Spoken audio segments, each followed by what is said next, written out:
joined by Jamie Boreham, head coach of the Okanagan Sun, as he sits in the Apple Bowl Stadium there. Dominic Abassi here for the British Columbia Football Conference. And Jamie, take me through that matchup against the Rams last week. Obviously a tough one for you guys. Yeah, tough one. Like you said, going into it, like they're a real good team, and they cause and just pose a lot of problems on all sides of the football. So we got. So yeah, definitely a lot to learn from it, and so that's good. We're not disappointed in our guys' efforts. The effort was there, but we missed on a bunch of execution, and they capitalized like a lot. So we'll be better from it. Yeah, I was going to say, I mean, do you look at a scoreline like that and get, a little bit disappointed and say, man, we're a long way away from that first place team? Or do you look at it and say, here are the areas where we can grow, and now the bar is set. We know where we need to get to. It's kind of defined that way. Yeah, like you look at it and be like, okay, this is where we are. This is where they are. And we got, I don't know, depending on how playoffs end up matching up, we got a couple weeks to figure out how to get there. But like they got us, and they played a real good football game and deserved to win everywhere they did. And we'll be better next time. And look forward to a challenge like that. So, I don't know, you want to play the best team, and you want to play them as much as you can, because it's only going to help you and make you get better. We talked earlier in the season about the quarterback play with your club, and you said pretty flat out it needs to be better. We need more from that position.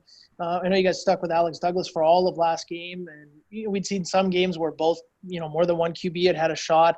What are you seeing with the evolution of your quarterback spot so far as we come into the final couple weeks of the season here? Well, Alex has been our most consistent guy, but our other guy, Ethan, he got dinged up a couple weeks ago, so he's been nursing something. So hopefully he's getting back to being able to be on the field, and it gives another option. Then our young guy, he's been performing well when he's gotten time on the field and in practice. So we're getting better there. We just got to be more consistent on the field. Like our first down, we gotta do better in our execution and yards gained, just to put us in a realistic second and long, no, not second and long, because like on defensive side of the ball when we're playing D, like I know we're loving when people are in second and long, because it opens the playbook up and we know what we have to take away. So we got to put ourselves in better game situations. Yeah.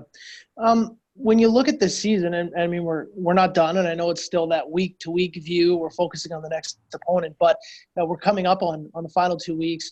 When you look at how the season has played out for your group compared to maybe what you thought, what your expectations might have been coming in and out of training camp, how have those two things kind of matched up or not matched up, so to speak, as the season's played out? I didn't know what to expect.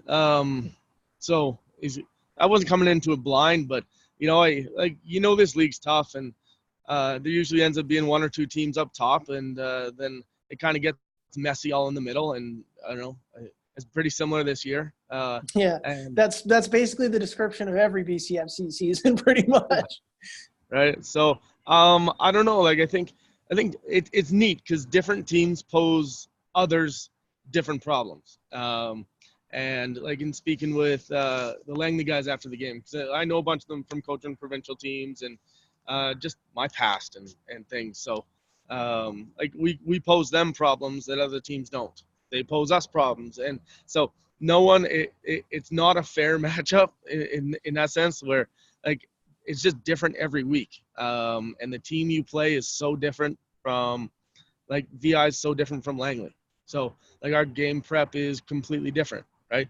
And they're good and even great in their own ways, and we got to be good or better than that to give ourselves an opportunity to win that football game. So I don't know. We go into it. We got 2 games left in the season, and these are 2 teams that we're playing likely one of them in the first round of the playoffs, or second. Who knows, right? I don't know how it's going to shake out yet, but yeah. I don't know. Chances are we're playing one of these last 3 teams again, right? And so I think the more we learn about them, the more we learn about ourselves, and at the end of the day, it's playing good football at the right time and stop making mistakes. Do you manage the game plan at all, knowing that you're very likely going to see one of your next two opponents in the first round of the postseason, or at least sometime in the postseason? Do you manage the game plan and say, let's not show them that. Let's maybe not quite empty the tank at this point because we know we'd like to have something they haven't seen coming up in a couple weeks? Sure, I guess. But I'll be honest, like I'd rather go in hot and on a roll and feeling good and confident and our guys knowing that we're going to be successful when we do the things that we need to do. So we'll worry about us and make sure we're good at the things we need to be good at to give ourselves the best opportunity come that time. I know Okanagan plays their games on Saturday nights until hockey season comes around, and then it's that Sunday afternoon switch. And, there's nothing like football under the lights, especially in the Apple Bowl, but there's also something special about that fall afternoon on a Sunday afternoon game there in the Apple Bowl too. Do you have a preference as a player or a coach? Which one did you like? I don't know. You show me where a football game is, I'll show up. So, yeah, you know what? You're playing in the parking lot, right? Yeah, it's the smell, the lights, the atmosphere. It's the competition. Yeah, it's like there's so many good things. It doesn't matter what day of the week it is. I think the only time I found it odd was probably on when you're playing Thursdays, right? And that was in the CFL. Once in a while you play on a weird day and a short week, and that kind of just feels weird. But yeah, as soon as you get to the game, you're like, well, let's go play. So, yeah, it doesn't matter to me. We got a really nice field. I don't know, one of the nicest grass fields I've ever I've been on. So we're looking forward to this last one for our seniors, and then we got a bye week, and then it's off to Victoria, and then we'll just see how things go from there. Coach, I appreciate your time as always. Enjoy it. You were borderline poetic there, talking about the smell and the sounds and the sights of the game. I don't know if you ever thought about amateur poetry, but that was pretty good. Yeah, fair enough. No, I'm no poet. That's for sure. Jamie, thanks for this. Good luck this weekend. No problem, Dom. Thanks a lot. Thanks. Okay. Thanks, buddy.